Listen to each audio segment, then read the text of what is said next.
Hey, Alpha fam, welcome back to another episode of Alpha Commission. Today on Alpha Commission, of course, we're going to go over the pullback on the Bitcoin chart and just check out the stock market to see what's going on there. It has been a while since we checked in with it, but of course, it was basically going along with the trajectory that we had already planned out, so no reason to be critically concerned about the stock market as it has just been pumping. Now, guys, in regards to Bitcoin, I do want to have just a little bit of truth in advertising, a little bit of transparency. So let's see what I said last time. Guys, I can say that we have crossed the bullish, the bullish-ish mark at 16,415, and this thing has a good chance of pushing up to $17,000. I'm gonna just cut this episode short here. I am going to put out the video as soon as I can. Hopefully, some of you can capture this move and just understand there might be a little bit of a limit on this thing around 17,000 to 17,200, and the market may even front run that down around 16,900. So just to be careful if you do, if you're FOMOing into anything, you are going to want to be aware that there is a chance that we could, have filled the CME gap and that we could come back down. I'm of the mind that that's not likely. I think this was a fake out to the downside. And as long as we hold this area above 16,415, we're really going to be solid. And it's just kind of a 50-50 if we're if we're at 16,370. Underneath 16,200, I'm going to be bearish and solidly bearish. Okay, guys, so I think you understand what I was saying there very clearly. What had happened is that we had actually gotten a little pico structure, just a little microstructure on the 8 minute down below this inverted head and shoulders, which eventually took us up into the $16,000 range. But we had caught that one, and then it created a bigger inverted head and shoulders, which is the one that I was talking about in this video. So 2 videos ago, we caught the absolute bottom, and then we played this bigger structure to the upside, and it was a little bit of a question where we were going to end up. We had filled the alpha momentum pool, 100% filled for the day. So it was just unclear where the next step would be, as we only had the 2 to 5 day projection to work with, as well as the measured move on the inverted head and shoulders. But we were coming through some pretty tough resistance, and there was also the complexity of a CME gap over here, which is basically a price, a candle differential between the professional exchanges and the 24/7 exchanges. Sometimes there's little gaps in price action, and so often price action will go to fill a CME gap, and then it'll just turn around and go back the same direction it was going at. That's why I was giving you a hint that there could be some type of a fake out, some type of shenanigans that could come into play, or the market may just split the difference and kind of front run that measured move, which would be to 17,000. And it looks like, if we look at the chart today, that that's exactly what happened, guys. We did get a front run. Now, if you did take the play right there, we did see altcoins. Many altcoins did pump like 10 to even 50%, and Bitcoin itself had a pretty solid move to the upside, filling almost 1.5%. Now you're using 20x leverage, something like that. You're still making a solid 20 to 30% there. So guys, like depending on how you play the market, this was still an excellent move to capture, and the basis for it, the logic for it, as well as capturing that momentum to the upside in the bullish-ish but watch out zone, is exactly how this thing is playing out. Now we are at that level, that critical level, as we do tag back, having broken through this diagonal, this very tough I should say support that's now been that was turned into resistance, and now we're retesting it as support to see if we can actually hold on this yellow line. You can see that we are currently at 16,000. Let's just say 410.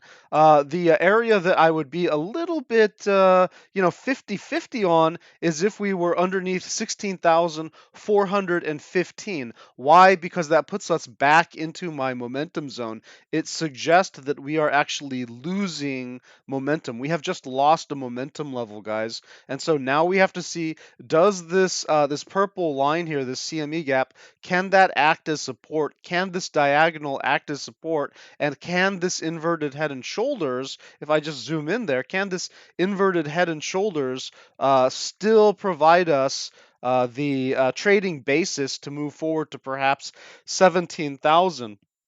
And it's just an open question. We have to watch and see, can price action hold over that critical level of 16,370, such that we might be able to get back above 16,415. And guys, I am going to be solidly bearish under 15,915. Okay, you can roughly say 16,000. If we pop down to 16,000, this is going to be confirmed as a high.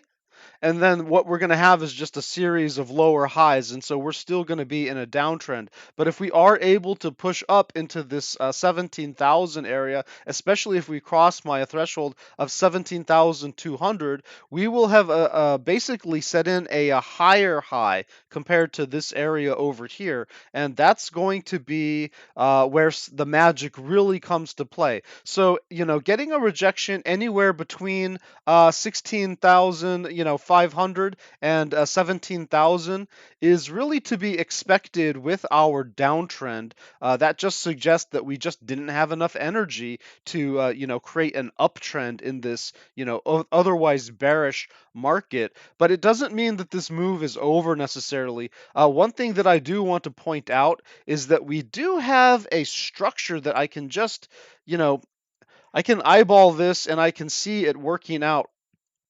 And so if I connect, the price action that was established overnight, right? I couldn't have seen this when I made the last video, because of course this price action didn't exist. For all I knew, we would have just skyrocketed to the full measured move of this inverted head and shoulders. But waking up this morning, I can see that the price action that we put in is actually consistent. If I'm drawing this correctly, yes, I am. Then this is actually consistent with a rising wedge. And you guys will be familiar with the fact that I love rising wedges. They do have a tendency on Bitcoin to work out. These do have a 70% chance of breaking to the downside. As you can see, it just, as soon as we got that basically third thrust inside of the rising wedge, we got a critical breakdown. And so this thing is just playing its pattern perfectly. One thing that we should be very wary about is the measured move on one of these rising wedges, which again, they have a 70% hit rate. So not to be messed with necessarily. The measured move here is the height of the first basically impulse in here. And we can see that that would take us down to that $16,000 area. In other words, if this measured move plays out, then we will have confirmed this as a lower high, and essentially we will have a double fake out, a fake out to the downside and a fake out to the upside, which could be just the market going neutral, kind of testing this diagonal and waiting to see what it wants to do, really. But what we'd prefer to see is that this CME gap, this purple line that's stretching through the middle of the chart here, ends up being support, and that this kind of area that I had marked out here in the teal color, which it seems to have been very prescient, right?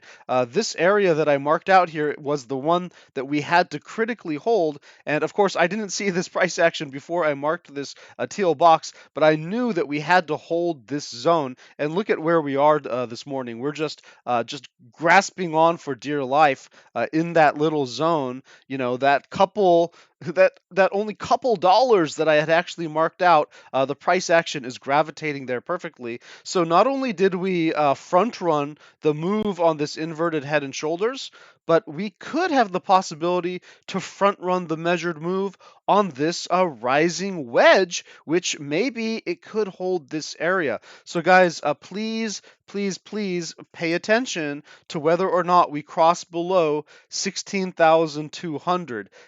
If we cross below 16,200, I think the move is going to be front runnable to the downside, to be honest, and maybe we should just put on our bear caps. Again, we don't want to be perma bears or perma bulls, just clever little alpha monkeys, and we can use our own brains. We don't have to even rely on patterns. We can use our own brains to analyze the momentum here. And guys, if we are able to capture back above 16,415, these alpha momentum, kind of scales here, these zones that I set out, these are still valid until the end of the afternoon today. So we have plenty of time to work through this. And so again, like over 16,415, we can still be slightly bullish to the upside, and perhaps we do work our way into this 2 to 5 day projection for the next momentum zone, which of course is a little bit hazier than the current one that we're working on. The current one that we're working on is based upon real hard math. This one is just kind of the best estimate based upon projections. And you can see it doesn't really take us above the critical level for bullishness either way. So I do kind of expect that we would put in a lower high in this area. That would be just consistent with our downtrend.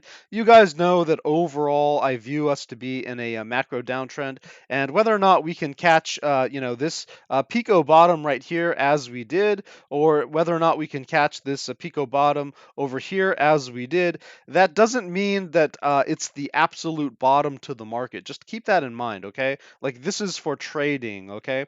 And so just because we throw on the 8 minute and we see some type of a pattern that can take us to the upside, yeah, great, we caught that bottom, but you can't just suddenly think that we're going to go to the moon. You have to understand that there are bearish pressures on us that can limit these moves.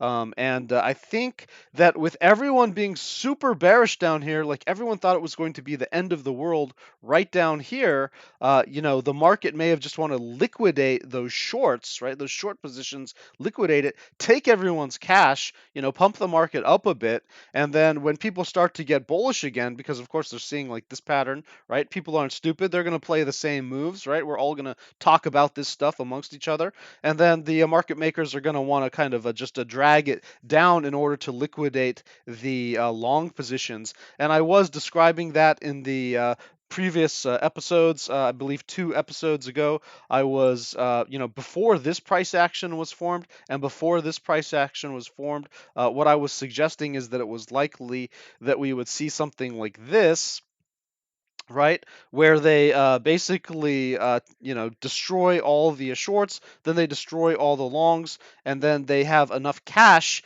to push the market to the downside so that the market makers, the exchanges, they don't take an L. You take an L, right? And so that's really the move that I do expect to happen, regardless as to whether or not we do put in one more push. And where could one more push come from? Well, you do see that we have a little bounciness in this zone. I mean, we've used it as support before, so if was a fake out to the downside, just retesting that isn't a big deal. It will be bullish if we don't fulfill this measured move to the downside, and perhaps we could retest the underside of this rising wedge, or perhaps we could just go sideways and then, find our momentum again and pop up. But, we're really probably waiting on the Federal Reserve's minutes from their last meeting to understand their perspective. Are they bullish? Are they bearish on the market? And then also, we are looking at the dollar, which does continue to come down. So as we look at the dollar and just seeing how it's dropping, it could hit a bouncy area, which could just suddenly, because, it can't just go straight down. It could hit a bouncy area, which could just, smack Bitcoin down a bit, okay? And, we had many options for this path because This area on the dollar, again, everything is traded against the dollar. So if the dollar goes up, it's bad for trading. If the dollar goes down, it's good for trading, okay? Because everything is, you buy it with the dollar, and so you're measuring it against the dollar. So the dollar has to do bad if you want your asset to do good.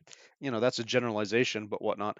And so we could have seen just kind of we could see a double bottom being put in this area. We could see it continue to just a decline and maybe have maxed out. And this could also be just an area where, you can see a little bit of support possibly in here, a little bit support that it could bounce off of here. And so this is a critical area right now for the dollar where if it continues to fall, then perhaps Bitcoin's going to find that energy to keep pushing up a bit more. Maybe one more thrust to the upside before getting rejected, or who knows, maybe even a run if the dollar just continues to break down. But if the dollar gets a little bit of a bounce off of this bouncy area that's already shown, a couple times here, then it could potentially push its way back up, and this could spell disaster for the entire market, which could suddenly just turn around and go to the downside. And why do I think that that's highly possible? Well, let's go over to the VIX. The VIX has now filled in its CME gap. Guys, I've been talking about the VIX way before, way before any other crypto YouTuber. So, guys, please hand it to the Alpha Commission for not only teaching other groups about this, but also, setting a standard for the crypto industry, which I can now see even major players like Crypto Banter, etc., basically copying some things that I put in my format because we all take a look at each other's videos, and it's just interesting to see that this market is starting to mature. Now we are getting into a point where the VIX is has filled this CME gap, and then there is the potential for it to just bounce. And so if the dollar suddenly makes a U-turn and heads back to the upside, then the VIX could also go screaming to the upside. We could see a sudden capitulation in the stock market that could drag crypto along with it down to those targets that I have, somewhere in that $5,000 to $10,000 range, or at least to the measured move areas, which is somewhere between, that kind of 11,000 to $14,000 range. And so that's highly possible should we have this kind of capitulatory action. Of course, if the dollar continues to go down and if the VIX breaks down underneath this CME gap area, then what we're going to see is heaven for trading. And then who knows, maybe even a bottom was put in crypto, okay? I don't control these things. I don't have a crystal ball. I don't control the world economy, okay? So I can't just be some type of a fortune teller about this stuff. I don't know how hard Jerome Powell is going to go on the economy in terms of increasing interest rates. All of these factors are in flux. We've got wars going on, all of this stuff, China and Taiwan, and then their lockdowns for manufacturing because of their zero COVID policies. Everything is just up in the air, and we have to constantly be able to pivot back and forth in these ideas. You don't have to feel any shame whatsoever if every trading day you have a new perspective. You wake up, you look at the metrics, you say this is going to be a bullish day or this is going to be a bearish day, right? And then you just take your positions accordingly. You don't have to be a perma bear, you don't have to be a perma bull. And if anyone makes fun of you for having low targets, who cares? They're idiots, right? There are valid low targets available to us. And if people are making fun of you because you have the theory that this could be the bottom of the market and it's only up only from here, who cares if they make fun of you for that? You're just creating a theory based upon whatever information you have that day. And for all we know, this is the bottom of the market. And for all we know, we could drop down to $10,000 to $5,000. You have to have both concepts in your head because either could happen. And since we are in a macro downtrend, of course, I'm personally going to be biased to the downside, but I still have to remain highly open minded to that upside, which is the only way that we could have caught, at the Alpha Fam over here, that we could have caught that bottom, right? that bottom on the market right here, right at that 15,000 kind of 800 point, right here, right at that 15,600 point, where we did have theories that we postulated that this thing could just bounce to the upside. And if we only were perma bears, we would have just said, no, it's going to drop all the way to 5,000 to 1,000, to 10,000, whatever, and guys, of course, you do have to be able to turn on a dime and recognize those type of indications that can take you in the direction that's against your bias. Now, let's go over to the stock market really quick because this is very, very important to this conversation. Guys, this episode is very important, okay? And the reason is that this is a follow up to the Kiss of Death episode that I made. So you understand that we do have to get above the monthly 21 on the stock market in order to avoid the so-called kiss of death. Now this process, it's in progress right now, where you can see we are actually rejected on the monthly 21. Let me throw on the EMAs and show you what that looks like.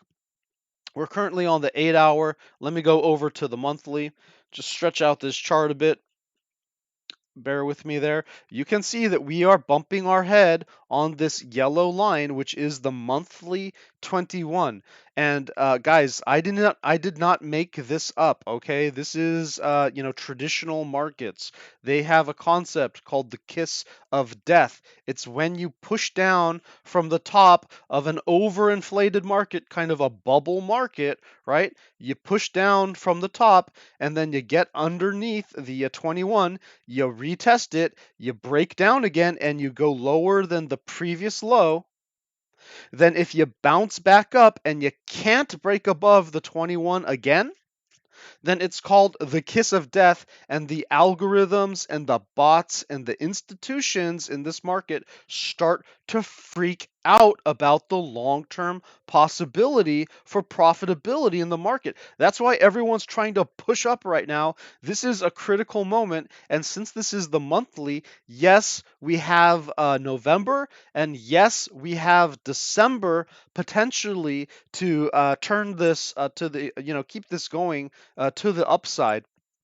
And it is good that we are wicking up above that right now. We do have to close the month there. So if we have some type of, let's say, Thanksgiving surprise where the market just capitulates for whatever reason, okay, whatever excuse the market needs to go to the downside between now and the end of the month, approximately Thanksgiving, which was a disaster last year, okay, that could be what just ends up just sealing the fate of the kiss of death to the downside. And then we have extreme targets. We have extreme targets because we know what can happen during a kiss of death, and there are just severe lows, such as on the S&P 500 here. It could be somewhere around 3,200, could be somewhere around 2,800. It could even be down here around 2,000, and people will not be prepared for this. So guys, that's why I'm preparing you for it, okay? This is the alpha that you come here for, and these guys who are just trying to sweet talk you to keep you in their in their programs, to keep you subscribed to their YouTubes, to keep you coming back to their Twitters by just giving you good news all the time. You have to be part of an honest group. You have to be part. You have to be listening to honest people who are going to give you the hard reality. One of those guys is my friend Crypto Reda over at the AR Collective. He runs a great group. It's one of those higher ethical standard groups compared to others. I don't, necessarily endorse anything in crypto. We can all be wrong. Everyone's human. We all make mistakes and stuff. But you have to find those reliable people around you, and protect yourself in these type of moments. And so, guys, I always promise to give you the real deal real here. I'm not going to sugarcoat it. And yes, we do have a kiss of death scenario brewing. We must push up on stocks. And so this is a make or break kind of end of the month week that we're going to have here while everyone is, slicing turkey with their families and there's extremely low volume. If the bears just want to decimate this market, well, this is going to be their best chance to do so because let's just zoom out again, go to the perhaps 4 hour, and you can see that while I do believe that we're likely to get one more, a drive up here,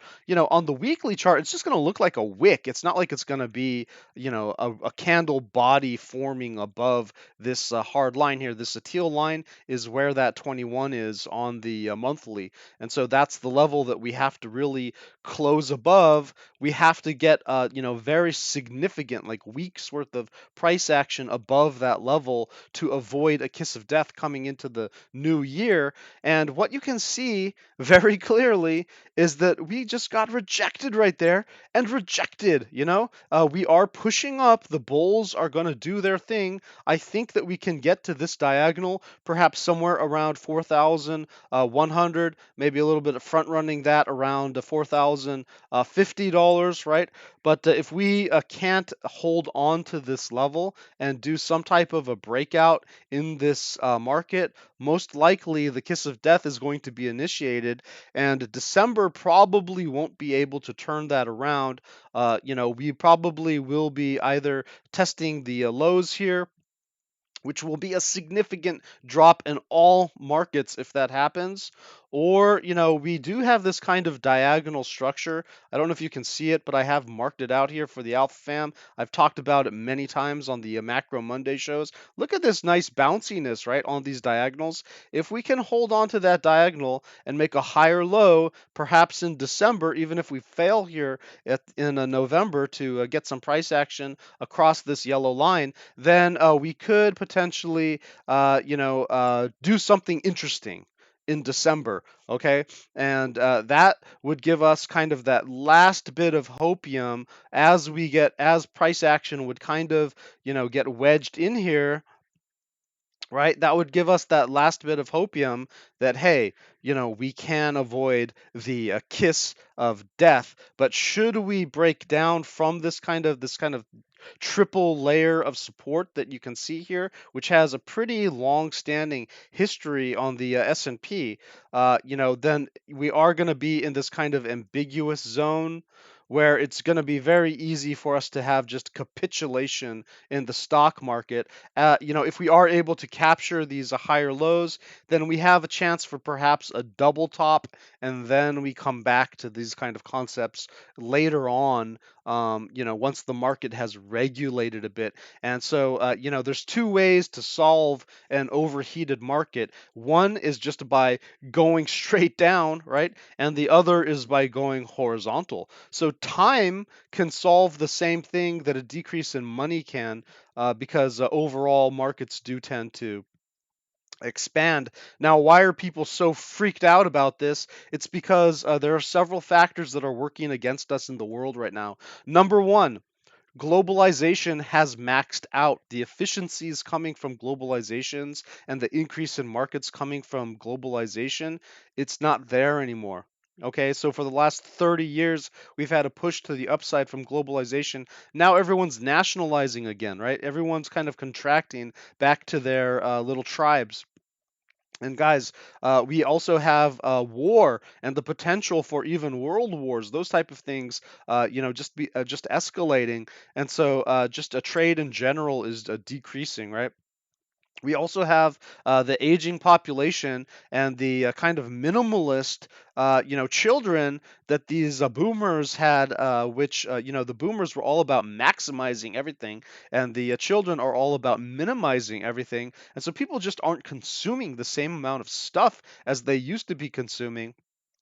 a lot of our needs have essentially been met, and it's, there's only so much junk that you can get, as well as the internetification of the world. Most people are finding a lot of their entertainment and a lot of the stuff that they need on the internet, in terms of their activity. And so, they're just participating with real objects, real stuff, a little less. And so there is this kind of change in the markets, which is making things a little bit more efficient, but it's also contracting, how, we accumulate stuff, and, how much we're buying essentially. And guys, we also have just a variety of other factors, such as energy and all of these other things that can just put downward pressure on the economy. And so we could suggest that it could take a couple years for this market to break out and make a new high. And we could either go sideways for a decade, or we could have some type of a catastrophic capitulatory event in the market. And either of those would just be the reset that we need to eventually drive higher later on. So, guys, we really do have to be aware that we are at a historical moment for the stock market.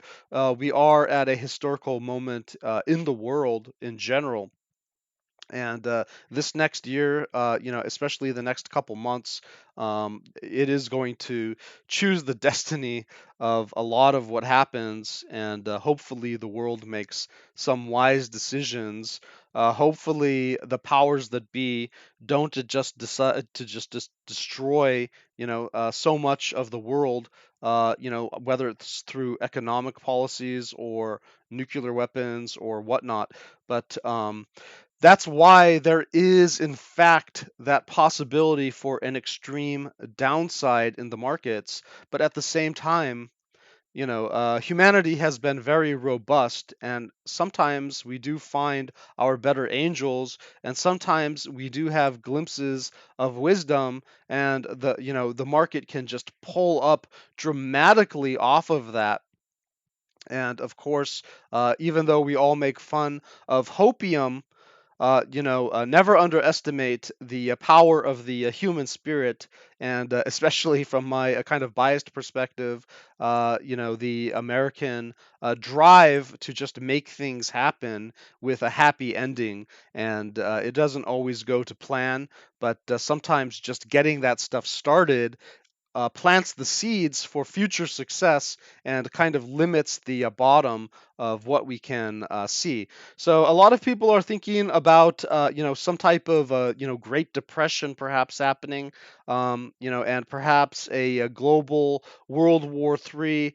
I just can't be that extreme right now. There is a lot of fear in the market, and so that does suggest there may also be good opportunities. I don't want to be all just fear and doom and gloom. I just want to have a realistic perspective and an adult conversation with mature, intelligent people, which is why I'm providing this content, even though it might just be better to say, "Oh, guys, we've bottomed and we're gonna moon," that kind of thing, and get a million subscribers, right? But let's go ahead and go back over to the Bitcoin chart just to wrap it all up. Mostly I just wanted to get out these type of messages that I did see a new structure on the Bitcoin chart. Of course, this does have ramifications for whether or not we continue to push up, as this is a bearish pattern. Um, but also to give you that critical level to watch for. Not only the 16,370, we don't want to close 4-hour candles underneath there, but we really don't want to close it under 16,200. And if we close a 4-hour candle underneath, let's just say 16,000, 15,915 to be precise, then we will consider this to have just been folly, just a liquidation event, and probably we're just continuing to the downside, which is my just overall perspective in general, unless we're able to capture 17,200. If we capture 17,000, yeah, $200, then we are going to be, potentially spinning off into an uptrend, which will be almost guaranteed if we get above 18,420. All right, guys, that was your alpha for the day. Stay safe and happy trading.